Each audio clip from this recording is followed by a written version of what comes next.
जय जिनेन्द्र। पाठशाला में पिछले कुछ दिनों से आप भक्तामृत स्तोत्र का अर्थ पढ़ रहे हैं। हमें आशा है कि आपको भक्तामृत स्तोत्र के प्रत्येक शब्द का अर्थ अब समझ में कुछ कुछ आने लगा होगा। 26 काव्य हो गए। आज 27वें और 28वें काव्य का अर्थ हम आपको बताने जा रहे हैं। आइए पहले उच्चारण देखते हैं। को विस्मयोऽत्र यदि नाम गुणैरशेषैः को विस्मयोऽत्र यदि नाम गुणैरशेषैः त्वं संसृतो निरवकाशतया मुनीश त्वं संस्कृतो निरवकाशतया मुनीश दोषैरोपात्त विविधाश्रयजात गर्वैः दोषैरोपात्त विविधाश्रयजात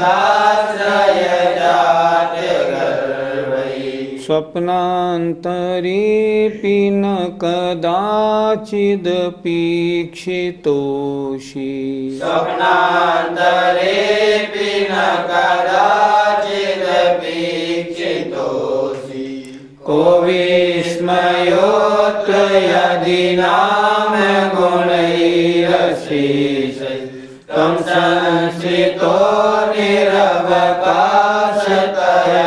मुनीश दोषैरोपात्त विविधाश्रयजात गर्वैः स्वप्नान्तरेऽपि न कदाचिदपीक्षितोऽसि। आइए इस काव्य के अर्थ पर विचार करते हैं। पहले कड़े शब्दों का अर्थ देखते हैं। निरवकाशतया, ये देखिए, अन्य जगह न मिलने के कारण। अशेष ही, ये अशेष ही माने समस्त। उपात्त माने प्राप्त हुए, उपात्त। विविधाश्रय माने अनेक आधार से। न ईक्षितः असि, न ईक्षितः असि अर्थात नहीं देखे गए हों। कह विस्मयः, क्या आश्चर्य है, अर्थात कुछ नहीं।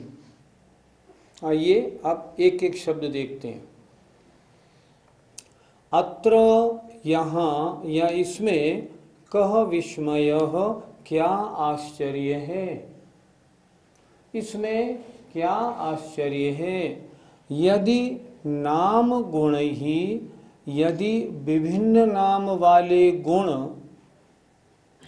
अशेष ही संपूर्ण समस्त सारे के सारे, त्वं संसृतः आपके आश्रय में आ गए हों, आपके आश्रित हो गए हों। क्यों? निरवकाशतया, अन्य जगह न मिलने के कारण। हे मुनीश, हे मुनियों के ईश्वर, हे मुनियों के नाथ।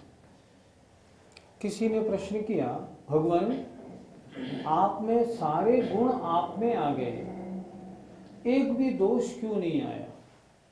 बड़ा विचित्र काव्य है ये। देखिए आचार्य मानतुंग महाराज की सोच कहाँ तक जा रही है। महाराज कह रहे हैं भगवान में गुण सब आ गए, एक भी दोष क्यों नहीं आया, इसका कारण क्या है। आचार्य महाराज उत्तर दे रहे हैं, मुझे तो ऐसा लगता है जो गुण थे ना, जैसे राग रहित होना, दोष रहित होना, काम रहित होना, क्रोध रहित होना, परिग्रह रहित होना, ये सब गुण हैं। क्योंकि राग द्वेष काम क्रोध मद परिग्रह आदि ये संसार के कारण हैं। मोक्ष प्राप्त करना है तो इन सबको छोड़ना पड़ेगा। तो भगवान राग रहित, द्वेष रहित, काम रहित, क्रोध रहित, परिग्रह रहित, पत्नी रहित, ये सारे जो गुण थे, ये गुण आप में तो आ गए और दोष एक भी नहीं आया। न आप में राग, न द्वेष, न काम, न क्रोध, मद, लोभ, कुछ भी नहीं आए। इसका कारण क्या है? और भगवान ये दोष जो है ना, ये सपने में आपकी ओर झांकते भी नहीं, मतलब रंच मात्र भी नहीं है। इसका कारण क्या है? तो मानतुंग स्वामी कहते हैं, भगवान वीतरागता को, राग द्वेष काम क्रोध रहित पने को अन्य किसी भी देवी देवता ने अच्छा नहीं माना, क्योंकि वे उसी में रचे पले, उनको वो अच्छे लगते हैं, उनके बिना उन्हें सब कुछ नीरस लगता है। तो राग द्वेष काम क्रोध मद को सबने स्वीकार कर लिया। वीतरागता, राग द्वेष रहितपना, परिग्रह रहितपना, इसको किसी ने स्वीकार नहीं किया। हमें नहीं चाहिए, हमें नहीं चाहिए, हमें नहीं चाहिए। तो क्या हुआ? वीतरागता, राग रहितपना, द्वेष रहितपना, काम क्रोध रहितपना, परिग्रह रहितपना, ये सब किसमें आ गए? अब उन्हें कोई स्थान तो मिला नहीं, तो उन्होंने कहा और कहीं स्थान नहीं मिलता, तो ये सारे गुण आप में आ गए। और वो जो द्वेष थे, दो दोष थे ना, राग द्वेष आदि, उनको तो इतने सारे ग्राहक मिल गए जो सब लोगों ने उनको स्वीकार कर लिया, सारे देवी देवताओं ने उनको स्वीकार कर लिया। और गुणों को कहीं स्थान नहीं मिला, तो उन्होंने आप में प्रवेश पा लिया। भाई कहीं और जगह तो मिलती नहीं, चलो भगवान में ही चलें। अब प्रश्न है, वो दोष जो हैं वो आपकी ओर झांकते क्यों नहीं? उनको तो बहुत सारे आश्रय मिल गए। जिनके पास इतने सारे कस्टमर हों, वो एक कस्टमर का क्यों ध्यान रखें? तो उन सारे दोषों को सारा विश्व मिल गया, सारे देवी देवता मिल गए, इसलिए वो आपकी एक अकेले आपकी ओर स्वप्न में भी क्यों झांके? नहीं झांकते। आचार्य कहते हैं, भगवान इसलिए मुझे मालूम पड़ता है कि जो वास्तविक गुण हैं उन्हें किसी ने स्थान नहीं दिया, तो वो स्थान मिलने के कारण आप में आ गए। और जो दोष हैं वो आपकी ओर झांकते क्यों नहीं? सारे विश्व ने उनको स्वीकार कर लिया, उन्हें आप एक जने की क्या परवाह? कोई परवाह नहीं। इसलिए भगवान सारे गुण आप में हैं और दोष रंच मात्र भी नहीं है। कितनी सुंदर कल्पना है। देखें, हे मुनियों के नाथ, यदि नाम गुण ही विभिन्न नाम वाले गुण अशेष ही माने समस्त निरवकाशतया अन्य जगह स्थान न मिलने से त्वं संसृतः आपके आश्रय हो गए हो। कहीं जगह नहीं मिली, चलो अब इन्हीं के पास चलते हैं, आप में आ गए। और दोष ही, जो दोष हैं उपात्त माने प्राप्त हुए, जिनको प्राप्त हो गए हैं, विविध आश्रय, ढेर सारे आश्रय, सारे संसार ने रागी बनना, दोषी बनना, कामी बनना, क्रोधी बनना स्वीकार कर लिया।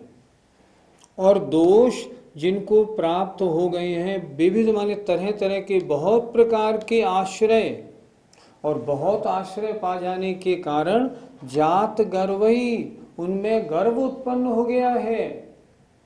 वीतरागता के पास एक ही कस्टमर, हम राग द्वेष, हमारे पास सारा विश्व, इसलिए उनमें जिनमें घमंड हो गया है। फिर देखें कितना सुंदर कल्पना है। और दोषों का क्या हुआ? दोष ही, जो दोष हैं वे उपात्त प्राप्त हुए हैं, उनको विविध आश्रय, बहुत सारे ठिकाने उनको मिल गए, इसलिए जात गर्व ही, उनको उत्पन्न हो गया है घमंड। और उनको बहुत सारे आश्रय मिलने से घमंड उत्पन्न हो गया है, इसलिए वो दोष स्वप्नांतरेपि, स्वप्न में भी कदाचित कभी भी न अपेक्षितः असि, कभी भी आप में रंच मात्र को भी नहीं देखे गए। वो दोष सारे के सारे आपकी ओर झांकते भी नहीं हैं, तो भगवान अत्र इसमें क्या आश्चर्य है? कोई आश्चर्य नहीं। कहना तो क्या चाह रहे थे आचार्य मानतुंग महाराज? सारे गुण भगवान आप में हैं और अन्य जितने भी देवी देवताएं हैं, दोष उन सब में व्याप्त हैं। बजाय इस कहने के उन्होंने कैसे कहा, भगवान गुणों को किसी ने आश्रय नहीं दिया तो सारे के सारे स्थान न मिलने के कारण आप में आ गए, और दोषों को सबने स्वीकार कर लिया तो दोषों को घमंड हो गया। हमको कितने सारे ग्राहक मिल गए, और फिर इस कारण अगर वे स्वप्न में भी आप में आपकी ओर न देखते हो तो इसमें क्या आश्चर्य है? देखिए तो सही, एक मुनि महाराज की कल्पना कैसी है, देखिए जरा।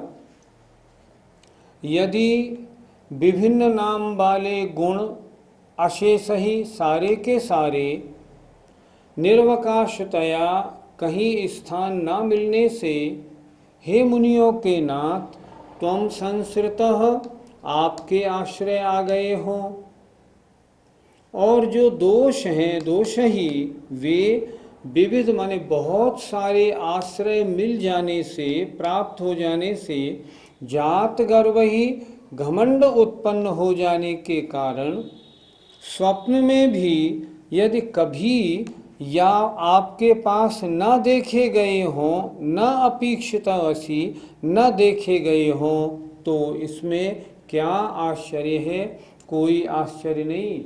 इसलिए हे भगवान, गुणों के भंडार आप हैं, आप में दोष एक रंच मात्र भी दृष्टिगोचर नहीं होता। सुंदर काव्य है। पंडित जी, इस काव्य में मानतुंग स्वामी क्या कहना चाह रहे हैं? इस काव्य में आचार्य महाराज ये कहना चाह रहे हैं कि गुणों के भंडार आप हैं और आप में दोष रंच मात्र भी नहीं है। इसलिए उन्होंने बताया ना, सारे के सारे गुण अन्य कहीं स्थान ना मिलने के कारण आप में आ गए हैं, और दोषों को सबने स्वीकार कर लिया, इसलिए दोष स्वप्न में भी आपकी ओर नहीं देखते। इसमें क्या आश्चर्य है? तो आचार्य महाराज इसमें ये बताना चाह रहे हैं, गुण सारे आप में हैं, दोष आपकी ओर स्वप्न में भी झांकते नहीं। पंडित जी, दोषों को कौन आश्रय देता है? दोषों को आश्रय देने वाले हम सभी संसारी जीव, हम चारों गतियों के जीव, 5 पाप 4 कषाय इसमें भरे पड़े हैं, और हमारे पास काम ही क्या है? तो दोषों को आश्रय किसने दिया? सारे संसारी जीवों ने, सारे देवी देवताओं ने, सब ने इन दोषों को आश्रय दे दिया। इसलिए दोषों को घमंड हो गया कि मेरे पास तो इतने सारे आश्रय हैं, इसलिए मुझे इनकी अब जरूरत भी क्या है। पंडित जी, दोषों को गर्व क्यों उत्पन्न हुआ? जिनको स्वीकार करने वाला सारा संसार हो, सारे संसार ने जिनको एक्सेप्टेंस दे दी हो, उन्हें घमंड क्यों नहीं होगा?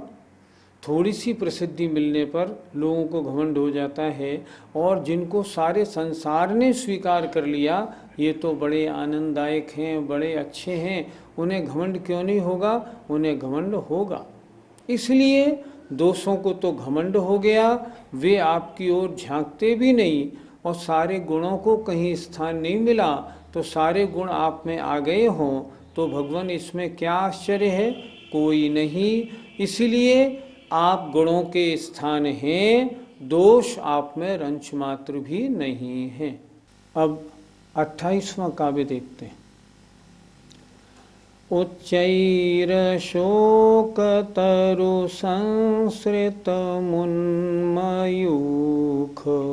उच्चैर शोकतरु संसृत मुन्मयूख, मा भाति रूपममलं भवतो नितान्तं, मा भाति रूपममलं भवतो नितान्तं, स्पष्टोल्लसत्किरणमस्ततमोवितानं, स्फशोलसकिरणमास्यतमोहितानम् बिम्बं रविरिव पयोधर पार्श्ववर्ती बिम्बं रविरिव पयोधर पार्श्ववर्ती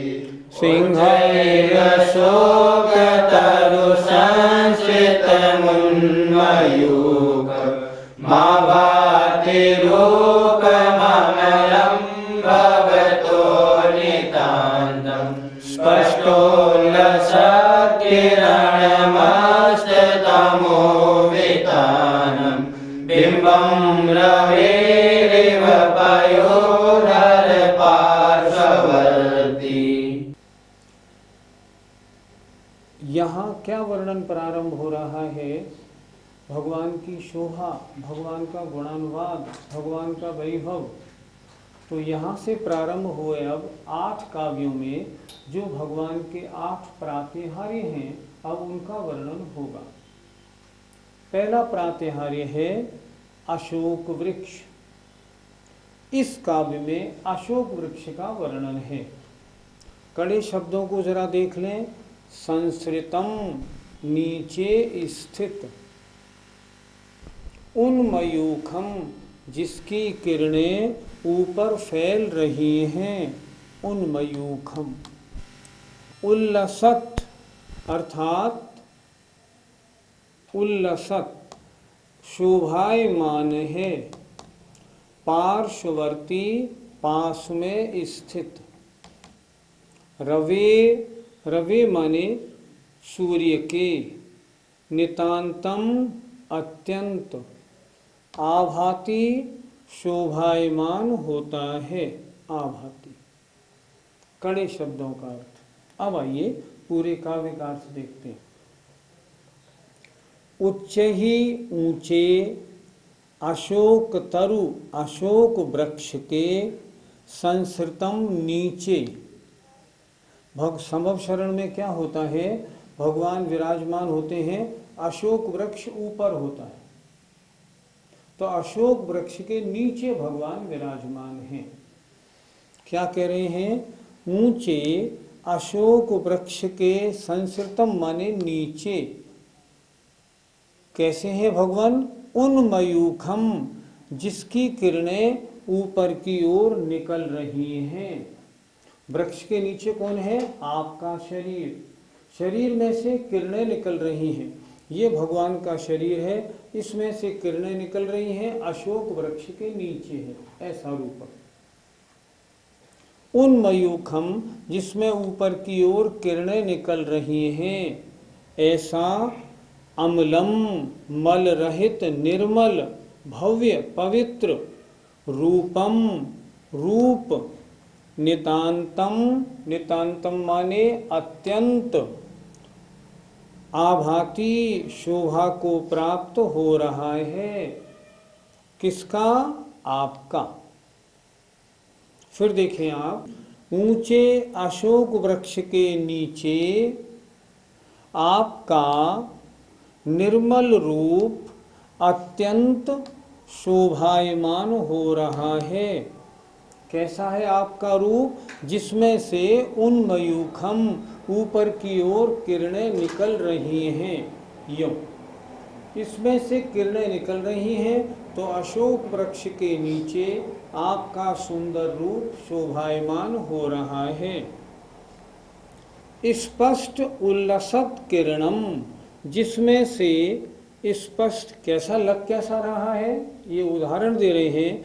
जैसे स्पष्ट रूप से, जिसमें से उल्लसत किरणम, जिसमें जिसकी किरणें शोभा को प्राप्त हो रही हैं, और जिसने अंधकार के विस्तार को अस्त समाप्त कर दिया है, ऐसे पयोधर, पय माने पानी, धर माने पानी को धारण करने वाला, अर्थात बादल, बादल के पार्श्ववर्ती निकट में विराजमान, रवेह बिंबम इव, सूर्य के बिंब की तरह, क्या कहना चाह रहे हैं, रूपक देखना। भगवान ऐसे विराजमान हैं, तो कह रहे हैं आचार्य जैसे ये बादल हों और ये सूर्य इसके नीचे निकल रहा हो। मान लो प्रातःकाल का सूर्य निकल रहा है और उसके ऊपर बादल हैं, तो सूर्य के ऊपर बादल बड़े सुंदर प्रतीत हो रहे हैं। ये अशोक वृक्ष, ये भगवान विराजमान। तो ये कह रहे हैं भगवान अशोक वृक्ष ऐसा लग रहा है जैसे बादल हो, आप ऐसे लग रहे हैं जैसे सूर्य चमचमा रहा हो। फिर देखें एक बार नीचे, स्पष्ट रूप से जिसमें सुशोभित हैं किरणें और जिसने अंधकार के विस्तार को अस्त माने समाप्त कर दिया है, ऐसे बादलों के निकट स्थित पार्श्ववर्ती बादलों के पास में मौजूद रवेह सूर्य के बिंबम बिंब के इव माने तरह। रवे रिब का संधि विच्छेद करेंगे, रवेह एव सूर्य की तरह। अर्थात भगवान अशोक वृक्ष बादल जैसा, आप सूर्य जैसे चमक रहे हैं। देखिए जरा फिर, ऊंचे अशोक वृक्ष के नीचे जिसमें से ऊपर की ओर किरणें निकल रही हैं, ऐसा आपका अत्यंत निर्मल रूप सुशोभित हो रहा है। ऐसा लग रहा है जैसे स्पष्ट रूप से जिसमें किरणों की शोभा है और जिसने अंधकार के विस्तार को नष्ट कर दिया है, ऐसे बादलों के निकट में स्थित सूर्य बिंब की तरह। अब हम पहले उदाहरण देते हैं, ये बाद में देखते हैं। हे भगवान, जिसमें से किरणें निकलती हुई स्पष्ट रूप से शोभा को प्राप्त हो रही हैं और जिसने अंधकार के विस्तार को, सूर्य निकला अंधकार समाप्त, और जिसने अंधकार के विस्तार को नष्ट कर दिया है और जो बादलों के निकट में मौजूद है, ऐसे सूर्य बिंब की तरह आपका निर्मल रूप ऊंचे अशोक वृक्ष के नीचे जिसमें से ऊपर किरणें निकल रही हैं, ऐसा अत्यंत शोभायमान हो रहा है। पंडित जी, प्रातिहार्य किसे कहते हैं? विशेष शोभा की वस्तुओं को, जो वस्तुएं बहुत एक्स्ट्रा ऑर्डिनरी शोभा को प्राप्त हैं, उन्हें कहते हैं प्रातिहार्य। पंडित जी, प्रातिहार्य कितने होते हैं? प्रातिहार्य 8 होते हैं। हम और आप सब पूजा करते हैं तो बोलते हैं ना, दिव्य बिटप पहुपन की वर्षा, दुंदुभि आसन वाणी सरसा, छत्र चमर भामंडल भारी, ये तुझ प्रातिहार्य मनहारी। आसन दिव्य सिंहासन, वाणी सरसा दिव्य ध्वनि का होना, और छत्र चमर और भामंडल, ये 8 विशेष शोभा की वस्तुएं हैं। ऐसी शोभा की वस्तुएं किसी सौधर्मेंद्र किसी के पास नहीं होती, तो इनको हम कहते हैं प्रातिहार्य। ये 8 होते हैं। अशोक वृक्ष किसे कहते हैं? इसे अशोक ही क्यों कहते हैं? अशोक वृक्ष शब्द क्या कह रहा है? अशोक, शोक रहित, जिसके निकट पहुंचने पर रोग व्याधि आदि सब दूर हो जाती हैं, उसे कहते हैं अशोक वृक्ष। जिसके निकट पहुँचे और जीव शोक रहित हो जाए। ये वृक्ष क्या होता है? जिस वृक्ष के नीचे भगवान केवल ज्ञान प्राप्त करने से पूर्व ध्यान लगाते हैं, वही वृक्ष रत्नमणियों से बना करके देव लोग वहाँ भगवान के ऊपर विराजमान करते हैं। ये अशोक वृक्ष कहाँ होता है? जहाँ भगवान की गंधकुटी, जहाँ भगवान विराजमान होते हैं, भगवान के ऊपर ये अशोक वृक्ष होता है। किसका बना होता है? रत्न मणियों का बना होता है। और जिस वृक्ष के नीचे भगवान को केवल ज्ञान हो, अगर पीपल के नीचे हुआ तो पीपल का होगा, अगर मौलीश्वरी के नीचे हुआ तो मौलीश्वरी का होगा। और सबके शोक को हरने वाला है, इसलिए अशोक वृक्ष कहा जाता है। इस तरह पहले प्रातिहार्य का वर्णन हुआ, शेष अब आगे के काव्यों में वर्णन होगा। जय जिनेन्द्र।